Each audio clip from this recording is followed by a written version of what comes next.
What's up, people? How y'all doing today? It's your boy Angry Ted.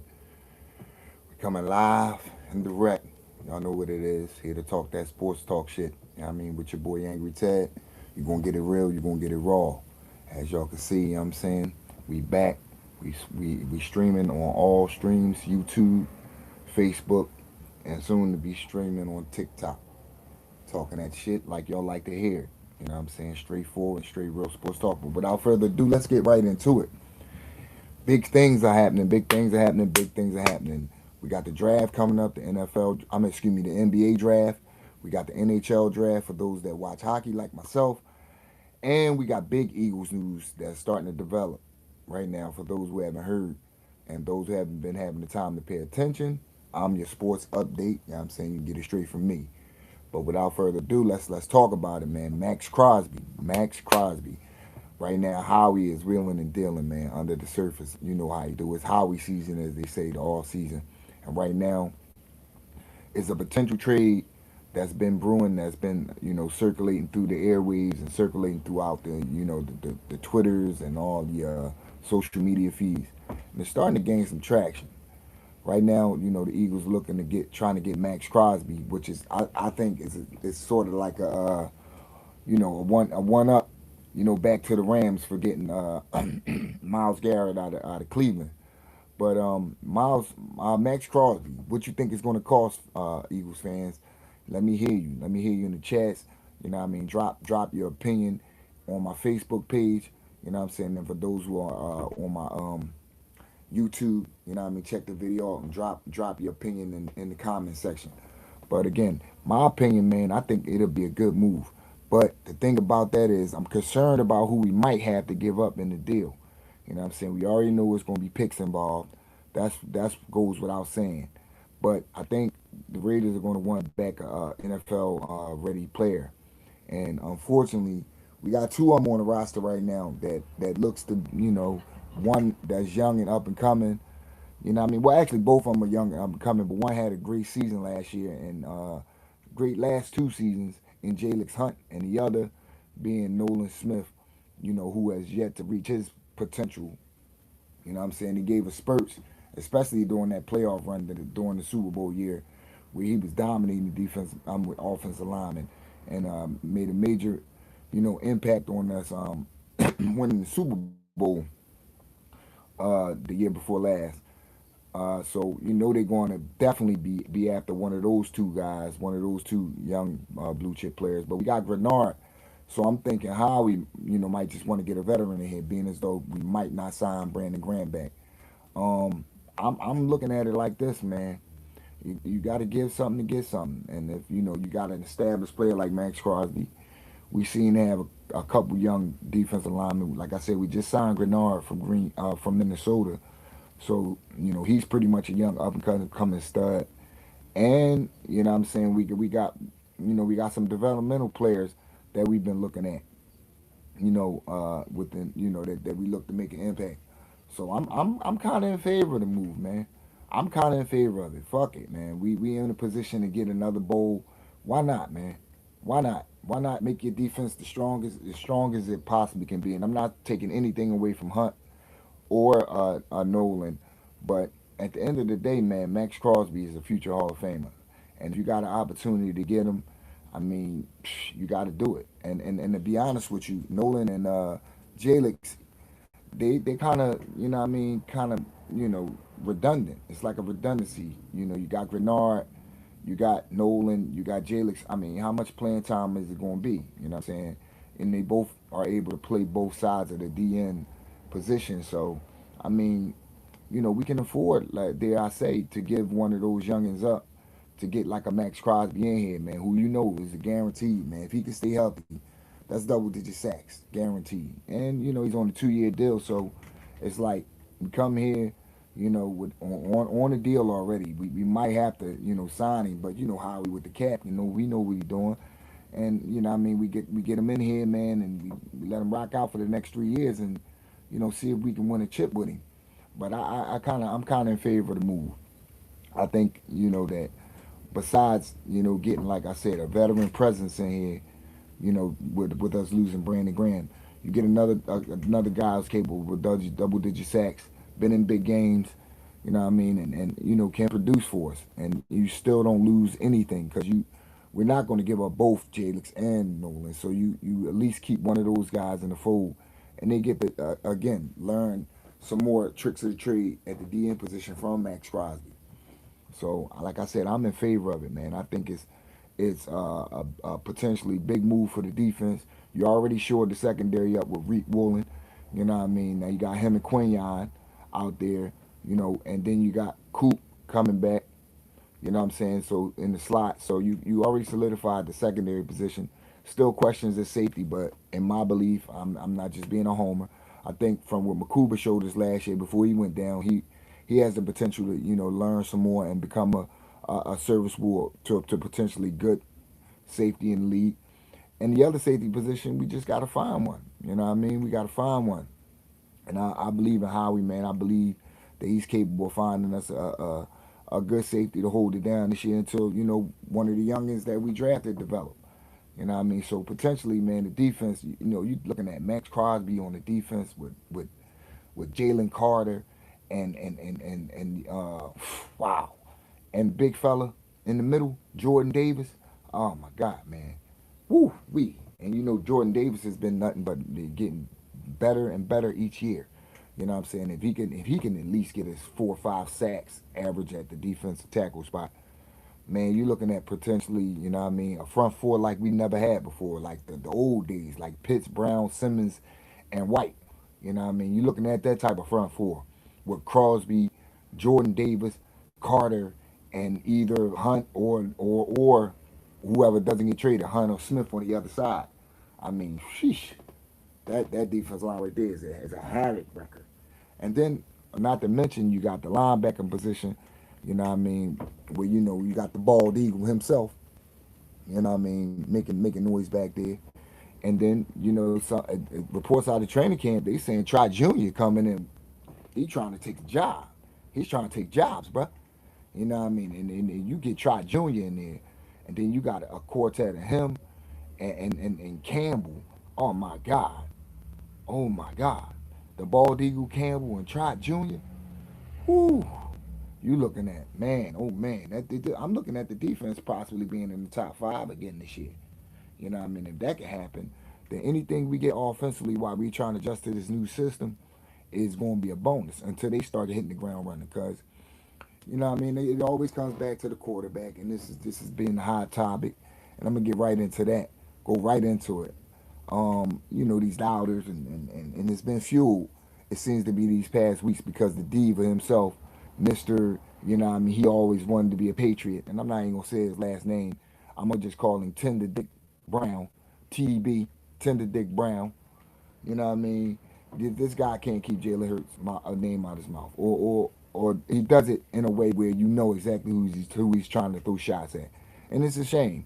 You know what I mean? You go over there now, you bootlicking Drake May like he's somebody special. When we saw last year in the playoffs that if it wasn't for their defense and the inept playoff quarterbacks that they played in that AFC, you know what I mean, where they faced basically a Denver team who their quarterback was injured, and then you faced a Houston team whose quarterback just decided he was just going to single handedly stop Houston from advancing to the second round or to the conference championship. You know what I mean? We had Drake May throwing like 4 or 5 interceptions, just basically giving the game away. You think that's going to change? No. No, not with the schedule New England, has this year. Starting off 3 road games, you know what I mean. It's gonna get hard for you, AJ, and you're gonna find out that the grass ain't green on the other side, my brother, and that you're a Judas. You're a Judas, bruh. You single-handedly tore down last season, and now you can't keep Jalen Hurts' name out your mouth. And pretty soon you ain't gonna be able to not stop talking about the Eagles in your time here. We know how it goes. You know what I mean? You're gonna find out real fast that there's no place like Philadelphia, bro. No place. Especially if you're a sports player here. You're gonna find out real fast. But yeah, AJ can't keep his name out. Can't keep the quarterback QB1 name out his mouth. You know what I mean? It's sad. But again, he's gonna find out. He's gonna find out. But back to what I was saying. So we all know it starts with the quarterback, And my prediction, man, again, not being a homer, I think Jalen might struggle out the gate. And what I mean by struggle, he's just getting comfortable with the certain reads that he's going to have to make when he has to turn his back to the defense and reset and reprogram his mind and see what's coming at him. Because again, defense is at this point in his career, defense is the defense. You're not gonna see nothing different under the sun. You might see a few wrinkles here and there, but if he's like I think he is, an intelligent quarterback, which some people tend to try to think, and we know where that's coming from. We know the angle. We know where the angle is coming from. But he's an intelligent, smart quarterback. He'll get his timing down. That's basically what it's gonna come down to, timing. Because anybody that's watched the West Coast offensive system or any system ran by Shanahan or anything based off Shanahan's system, we know it's based on timing. It's based on routes that crossing routes are based on the timing. And once he gets that down with these receivers, it's gonna be lights out. It's gonna be lights out because there's no pressure on him to have to feed, like I said, TDB this year. You know what I mean? So he's going. I think by the middle of the season, Jalen Hurts will be balling out. But until then, what you're gonna see the offense do is while we're learning, we're gonna lean on one of the greatest running backs in NFL history. We're gonna lean on Saquon. We're gonna lean on that big offensive line, which will be healthier this year because they won't have to do as much moving. You know what I mean? Where there'll be plays where they just line up, get across from your man, and just dominate and just basically full throttle smash mouth football. You know what I mean? With us running the ball from under center. You know what I mean? You won't have to do. It won't be too much read option where you know what I mean, you playing pass. You'll know it's a run, and we're gonna just run it down people's throats. That's what I think is gonna happen this year. Until Jalen gets the nuances as far as, you know, where people are supposed to be and where he can lead people and where he can direct the ball to. You know what I'm saying? Um, I think it's also an agenda, and it's sad. I have to say this: it's a media-driven agenda, and I don't know why. I mean, because some of these media members, they get a little butthurt when players don't kiss their ass, or they don't give them the scoop, or they don't make them feel more important than what they fuck are. So they tend to start digging, and they start writing little stupid ass stories to try to get the public, to turn on that player. We've seen it time and time again in the city. Marcus Hayes. We've seen it time and time again in this city. Certain members of the media, Howard Eskin with Iverson, seen it certain time and time again in this city with certain media members, and dare I say Spike Askin, uh, again, Jack Fritz, yeah, who can't stand the Eagles, but he loves the Phillies, and we're gonna get into them in just a second. But yeah, so we know it's a media driven agenda where they'll never give Jalen Hurts credit or the Philadelphia Eagles organization credit because they can't, they don't, have the access. You see Howard Eskin, he stopped having his access. He got butt hurt and started talking bad on the internet with the boy Dan Sileo, silly ass. See how it rhymes, Sileo, silly ass. He started getting on the internet talking shit with him, and then even they got Angelo Cataldi, butt hurt. Who's been butt hurt, and now he can't say anything good about the quarterback because he never came on his show. We know these agendas. We're not following them. We're real knowledgeable sports fans now, and we know what our eyes see. And we're not gonna let you guys basically tell us what to think or what we should do. And the thing about it is, we get to create our own platform. You know what I mean? And if the people who want the real and want the raw, they're gonna come. You know what I mean? Like they say, if you make it, they will come. Real and raw. No bullshit, no agendas. Just straight sports talk. Where some fact, some opinion. But it is what it is, And everybody's opinion counts, not just the host of the show, as I say. But I digress. And I say this, man, in closing on the Eagles, I think the team is poised for a big year this year, man. Even though, I think some continuity is finally going to be coming for Jalen Hurts, where we finally found him a coordinator where he can gel with and he can grow with. You know what I mean? And I don't fret, Eagles fans, because I don't think Mannion's out the door after season one. I think people are still going to question him. You know what I mean? And it's going to go back and forth just like they question Hurts. You know what I mean? But I really do think Mannion's going to come in with a scheme that's going to pretty much put us in place to see some good offensive football like we haven't seen the last few years. And I partially blame AJ for that. You know what I mean? Now knowing all that's coming out, you gotta blame him. What system can work when you got a guy in the locker room complaining about how many catches he's getting on a given Sunday instead of the bottom line? Which the quarterback is about the bottom line. The bottom line is winning. Doesn't matter how you do it. Doesn't matter. That doesn't matter if it look pretty, if it look ugly. The bottom line is winning. And when you win, you keep people's careers alive. You keep people from getting fired, and you keep your job. That's how it go. Nothing more, nothing less.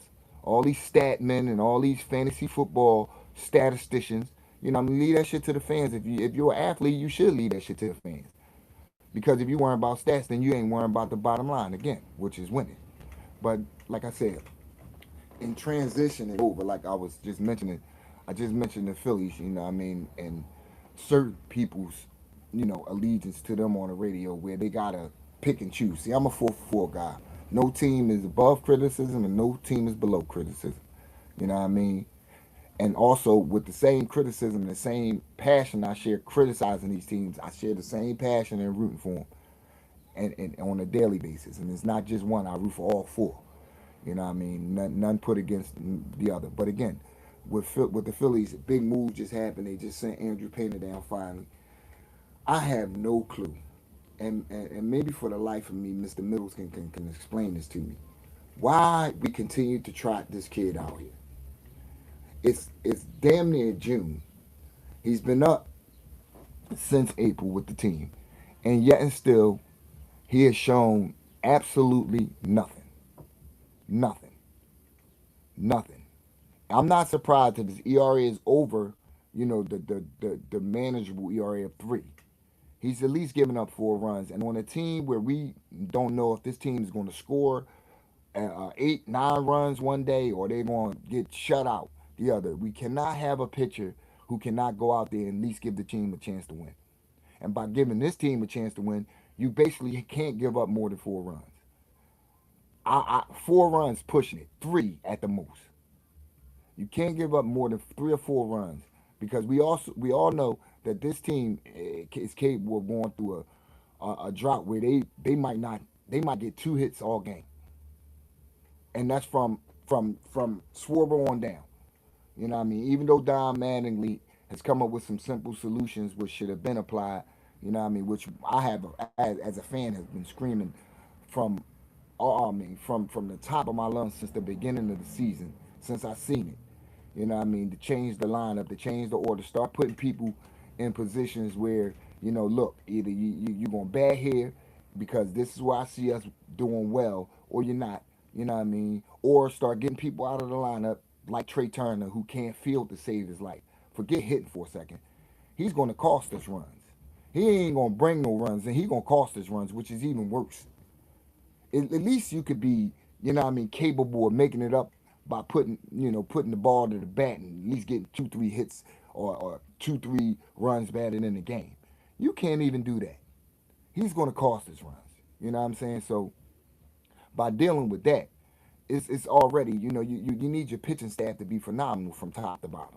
And I'm talking 1 through 5, which we already know we got 3 quality starters in Luzardo, Sanchez, or Sanchez, however, or whatever order you want to put them. Let's just put them in order of starts. Stan, Sanchez, Luzardo, and Wheeler. You know what I mean? So with that fourth and fifth starter, man, we're going to need guys. We're going to need guys to get through the season. I mean, the playoffs, which we have to make, is irrelevant because those guys in the 4 or 5 spot go back into the bullpen. You'll be basically using 1, 2, and 3 because of the days of the starts. But you still have to make the playoffs. And in order to make it, you have to be 5 deep in this rotation because this team does not score enough runs for one on any given day. And if your pitching can't stop people or shut people down, then you have no shot at all. You know what I mean? So I just think, man, sending Painter down was the best thing they could have ever did. This is, I mean, I'm glad it's not too late. But yeah, what I mean, before you start really costing you games that are important. Me personally, I would bring up Gabe Wood or Gage Woods, the kid that's in the AA system right now. And I know he's in AA, and I know it's like unprecedented to make a you know, what they say competition tier jump. But I say do it. Fuck it. I mean, in this day and age, you know, you got guys. If you hungry, it doesn't matter what the competition you're facing in front of you. You hungry and you out to go get it, then you gonna get it done. You gonna go get it. You know what I'm saying? You're not gonna sit there and pity patter around. You gonna go get it, and you gonna show yourself to be who you truly are. And that we gave Painter that shot, and he showed us what he is. He's not ready for the big time. Now that's not to say he'll never be ready, but send him back down. Let him get some starts, a whole year or two in the minors, year and a half or whatever, and let him get it going. Because he did have a setback when he had that Tommy John surgery. So, you know what I mean? Send him back down, let him get a little another shot at that, and then see how that works for him. And as far as Gage Wood or Gabe Wood, hopefully, you know, somebody correct me in the comments if I'm saying I believe it's Gage Wood. Gage Woods, let that dude start, man. Get him up here. I mean, he can't do no much worse than Painter. You know what I mean? See what he's got. And at least he'll have a few weeks of being new. So the hitters will have to adjust and get used to him of the stuff he's throwing. But he's lighting it up in AAA. He's like a man amongst boys in AAA. I mean, in AA. Excuse me. Why not?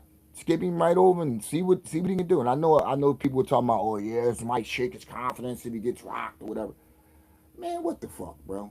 At least you got that what they call it, the option. Because if he does, then you can sit him back down, let him regroup, and then he'll be fine. But if he doesn't, and he produces, and he's everything we think he is, then you have a bona fide fifth starter who you can work with, or fourth or fifth starter you can work with. I'm just saying. You know what I mean? It's time to get it done. And as far as the lineup, right now, I'm batting Schwarber first.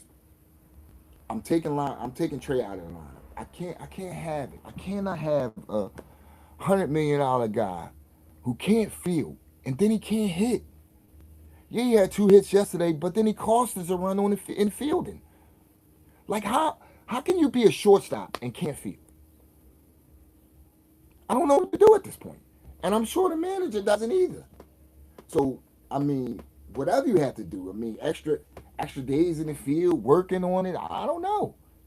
I'm used to Jimmy Rollins, so the bar is high. The bar is high, and Trey Turner's making too much money. And let's not even. I hate to do that. I don't even want to say the money aspect. Trey Turner's a professional athlete playing for a professional baseball team, and to not be able to field the baseball is fucking. What can I say? It's inexcusable. It's an inexcusable thing. There's no way that we have to worry about this guy as a liability in the field. How do you think the pitchers feel? How do you think the pitchers feel? They could pitch a perfect inning, be ready to get out of the inning, and he makes the error, and then bam, you give up a home run and you fucked. Now your ERA is double what it should have been because a guy can't field the ball and simply make a routine play. I mean, it's embarrassing. So with that being said, I would basically start Sosa. Love Sosa. You like that? You ain't getting no bucks. Yeah, love Sosa. Put Sosa in there. You know what I mean? Let him rock out. He can field.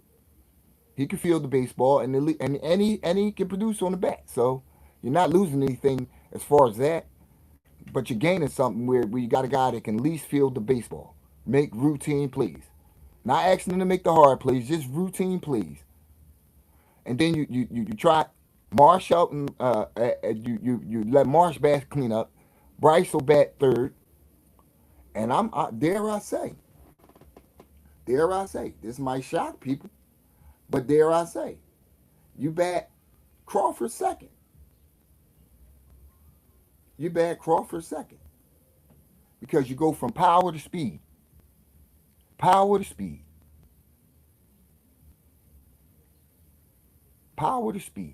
on some days, not all the time, not all the time, not all the time. But yeah, I like the lineup with Schwarber batting first, and I don't know. You could put Sosa at bat second since he's taking Turner's spot, but Harper must bat third. Then you got I'm making Marsh bat fourth, Bone fifth, JT sixth, seventh. Ah, that's a tough one. But then I'll go between. I'll kind of switch. I'll let if you don't let Crawford bat second, I'll put Crawford there, and then I'll start or go after Crawford, and then the rookie that's in right field right now, that's taking Garcia's spot. I'll let him bat ninth. But yeah, that's my lineup on a day to day basis. I gotta show Turner that this is unacceptable, man. And you're gonna do something about it, or we're gonna do something about it. You know what I'm saying? So with that being said, man, let's slide over. You like the way I did that slide right over into this hockey team, man. Philadelphia Flyers, first of all, got to congratulate them again, man, and say thank you. Thank you for bringing professional hockey back to Philadelphia. And for those that don't know, man, you know what I mean, hockey's growing amongst the African American community. So, you know what I mean, I like to say I was one of the pioneers and, spreading the word, you know what I mean, especially within my community. I'm a known hockey fan since the late 80s, since I've been a child. You know what I mean, one of the first to have people in my neighborhood, which is crazy, when he lived on Diamond Street to play hockey, street hockey. You know, we used to actually, because we couldn't afford them, hockey sticks was expensive. I mean, expensive now. We used to go, we lived by Temple, so a lot of the students, let's just be honest, they were white, so some of them were into hockey, and they would leave their sticks that they would deem that were damaged, that they would deem damaged. So shit, like any kid, fascinated with sport, we would see it. Well, I would see it, and I would just get the sticks out of the trash. I bought myself. We would play with tennis balls. We'd have tennis ball because back then Temple would have what they say. They would have a field. It would be Temple Field. This is before all the gentrification in the neighborhood down here in 15th Susquehanna, 15th and Diamond, and 15th and North. And then you had two sides. You had the turf field, and then you had the grass side. And then by the grass side were tennis courts where the students would play. Sometimes the balls would go over the net and go over the gate, and the students would let us have them. This is what they would do. And even with the footballs, the guys that would be out there practicing with the Temple college team, they would sometimes the balls would go over the gates, and they would just tell us to keep it. That's this how the college would treat the neighborhood. They would be very active in the neighborhood that they were in, which I don't know if it's going on now. And I doubt if it is, which is a shame because Temple owns pretty much everything down there. But again, so I would take the sticks, and I had all the guys playing hockey and everything. So that's how I pretty much got into the sport. But again, man, Flyers made a big move, man. I mean, well, it's not pretty much not a big move, but a solid move. We upgraded the backup goaltender spot, um, and also got another defenseman to take the young defenseman Emil Andre's spot, which Andre was pretty good, but he's on the smaller side of things, and I understand what the Flyers are doing. You have to be big on the back end, especially as a defenseman. You need one of those big stay-at-home guys. We already got one in Ristolainen, but you need another. You definitely need another. Somebody that can clear, well, for those that don't know hockey, clear the net or clear the porch as they call it, but clear the net area so the goalies can see the puck and they can make good saves, or they can have an opportunity, when rebounds are given up. If there's a rebound that they don't have an opportunity not to be scored upon, or they can they can control the rebound, so to speak. But yeah, the Flyers, two big moves, man. I'm confident in Danny Briere. We finally got a competent GM in here, man. And for those that say that you don't, for once, the Flyers finally got it right. They finally hired the right people. You know what I'm saying? Shout outs to Big Reed, the right folks. Shout outs to my man Big Reed. But yeah, they finally hired the right people. You got Danny Briere, former player, because they always hire former players. Bobby Clark did good, Paul Holmgren did good, but then it started to fall off after that when they start hiring former players. But they finally got it right, man. Where you hire guys who've been here, who have a connection with the fan base, who know this fan base, who know how this city goes when the Flyers are on top and when they're doing well. You know what I mean? And who knows how to appeal to the fan base. So, shout outs to the Flyers organization, Dan Hilferty and all those guys, man, for hiring Briere, then Briere and Keith Jonesy, in return for hiring Rick Tockett. You know what I mean? Like I said, you got guys who know the fabric of the city, they know what it is, and they can relay that message to the players. Like, look, if you don't play here, you know what I mean, you don't put your best foot forward, you might get your foot in your ass. No, not literally, but figuratively. You know what I mean? With the fans, we'll let you know. You know what I mean? We're not satisfied with the effort, and we're not going for it. You know what I mean? We're not going to pay our earned money to see bullshit or trash. But yeah, the Flyers have been making moves, man. Playoff run last year was phenomenal. Looking for more this year, and hopefully they can make.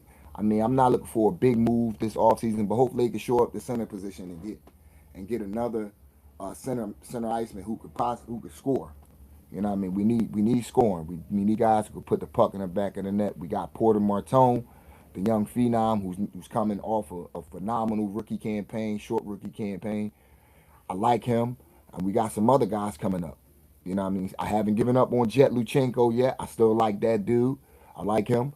Of course, we got Zegras, who they need to sign. Get him signed up. Trevor Zegras. I like him. You know what I mean? And I'm not down on TK. Little Briere, as I call him. I still need TK here. You need a guy like that on your team. A veteran. He's been through the wars.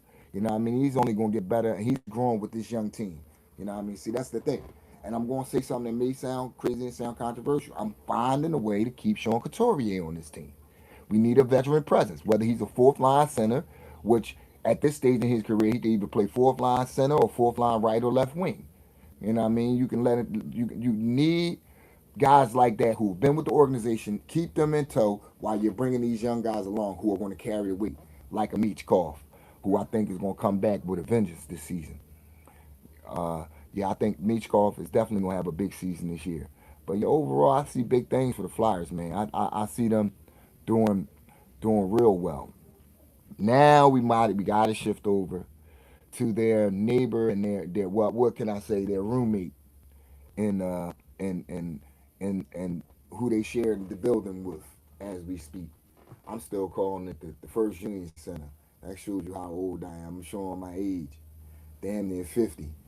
But yeah, the Xfinity Live Center or the Xfinity Center or whatever the fuck they calling it now. Sixers draft is coming up, man. And for one, I'm gonna get right into it. I like the Mike Gansey hire. I've been like getting my man from Golden State, Bob Myers, and I also like the promotion of Jameer Nelson. Again, another former athlete out of the Philadelphia area from Chester. You know what I mean? Let's get it right. He's from Chester. You know what I mean? But Philadelphia has adopted him as one of his own. From out of it, he's a winner. He's won championships in college. He's been to the finals in the pros. He knows and seems to know how to scout talent. You know what I mean? When he was down in the G League and was suggesting players who like the Barlows and the other guys who have improved. You know what I mean? And probably will improve more. You know what I'm saying? And like I said, he knows the fabric of the tri-state area, of the city, of the Sixers fan base. He knows the fabric. And for one, he's already admitted that he was a fan himself. See, now people don't understand that.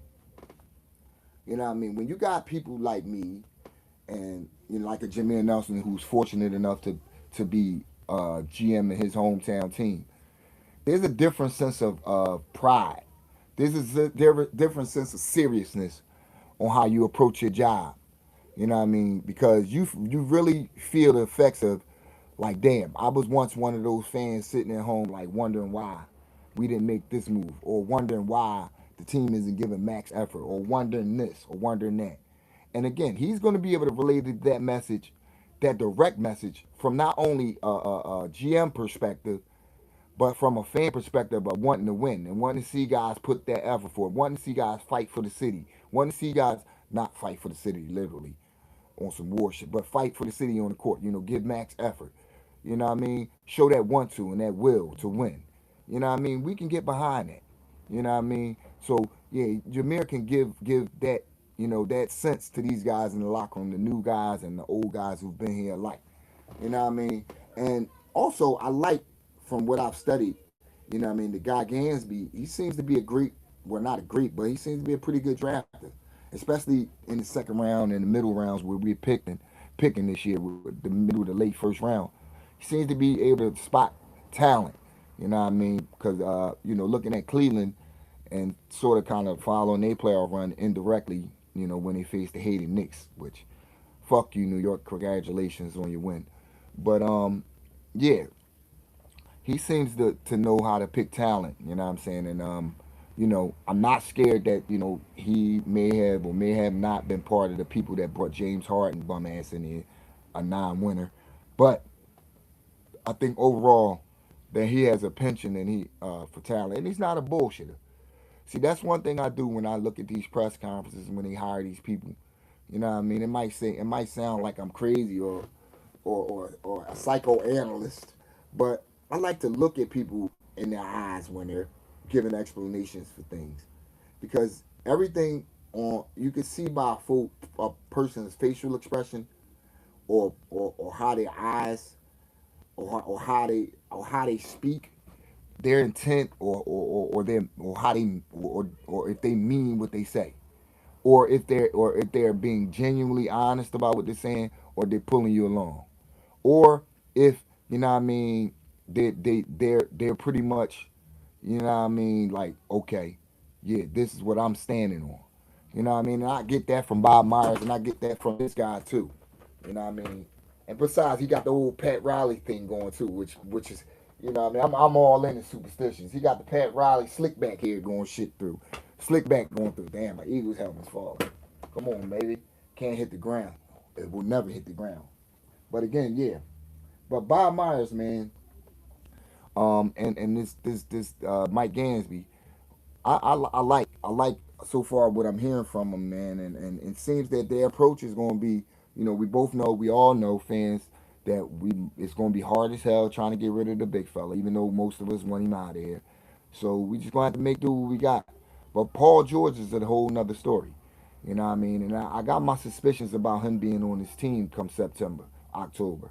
You know what I mean? I think he's a trade chip that we might use possibly during the draft or during the free agency period to kind of like maybe give him that extension, sign that extension, and send him somewhere where we could pick up a few pieces, depth pieces, to go along with VJ, Maxi, and MD. I think that's where you start. You blow up this whole premise of you need the four superstars and all that goofy shit to win. As we see, which I've always known it was going to do that. The NBA goes right back to what it's always been. Team ball wins championships.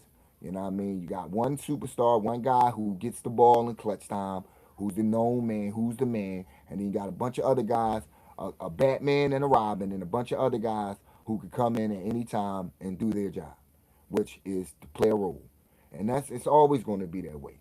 It's always going to be that way. I know the LeBronites and all you motherfuckers, when the super teams and all that shit, that fad is over. That fad is over. That fad is over. It's just like an undecided lesbian. That fad is over. That fad is over. You know what I'm saying? So, again, I think we're going to build that pieces, which we should, around VJ, Tyrese, and MD. You know what I mean? And most importantly, I think if we could possibly do something in free agency where we could trade, you know what I mean? I think everything is going to depend on this draft and who they get. If the Sixers can draft a big man, if they draft a big man, then something might be going on. I mean, I think they even know that MD, we're not trusting him no more to be reliable like we did. We're going to get somebody in here who could be a starter and possibly take your place.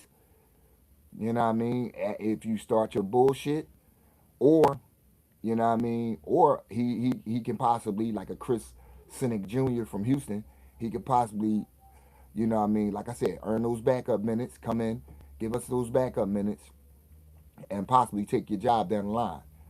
Or we get a guy in here, a power forward that could play next to MD, and again play spot minutes at the center position, and then possibly jump back in the second round and get a guy that can be a developmental for MD for the later years, for within the next 2 years when we possibly trade his ass. But again, I'm I'm me personally, and you can give your comments and leave your comments in the comments section, please. Um, Me personally, I think I'm gonna go. I would prefer a small forward, power forward in this draft. Somebody who can come in and they really not mentioning this guy, and I seen it mentioned like one time. The young kid from Jefferson. I'm feeling him. I'm feeling him. His game looked like it's going to translate to the NBA immediately. And if you get rid of Paul George, he's the perfect fit for us. He's a wing that can run point forward. He can pass the ball. He can shoot the ball. He plays solid defense. He's a professional player. He's like a grown man coming out of college. I like this kid Jefferson from USC. I prefer him preferably if we can get him at 22. If we going, if we choose to stay at that position, because we never know, man. The Sixers, everything's on the table. We got a whole new regime running this thing. You know what I mean? And I saw an interview with Mike Gansby and Nick Nurse at the Phillies game. They seem to be lock in step, man. Side by side, just like Gansby said in his interviews, that it's going to be one accord. You know what I mean? One band, one sound when it comes to the front office. So which is perfect. You know what I mean? If everybody on the same page, that means the chances of getting the right player in here and the right fit and the right collection of players around our stars is pretty good. You know what I mean? Because we all know the Sixers front office has been a clusterfuck for the last 7 8 years. You know what I mean? So maybe Josh Harrison got it right. Maybe the sun done shined on the dog's ass, as I always say, for a chance or for a time. But again, man, leave your likes, leave your likes in the comment section. Share this video. Tell your friends. Tell everybody. You know what I mean? Those that are in the sports that like to talk that shit, come on here. You know what I mean? And who knows, maybe one time or another, I might have you on. We could talk that shit together. You know what I mean? You can give your opinions. But again, it's your boy Angry Ted. You know what I mean? Talking that sports shit. Holla at your boy. You already know. The Angry Ted Show on YouTube. You know what I'm saying? Follow me on Facebook, Twitter. You know what I mean? Instagram, all the social platforms. Real sports talk, one man band, doing it by myself, can't be stopped. Y'all already know. You know what I mean? And look out for my videos, you know what I mean, as we start to travel and go to these Eagles games. Live tailgate, sound, sights, you know what I mean? It's coming down. Real deal. All we ask is your support. Nothing more, nothing less. Holla at your boy and have a great afternoon. What's up? Waka waka. Peace.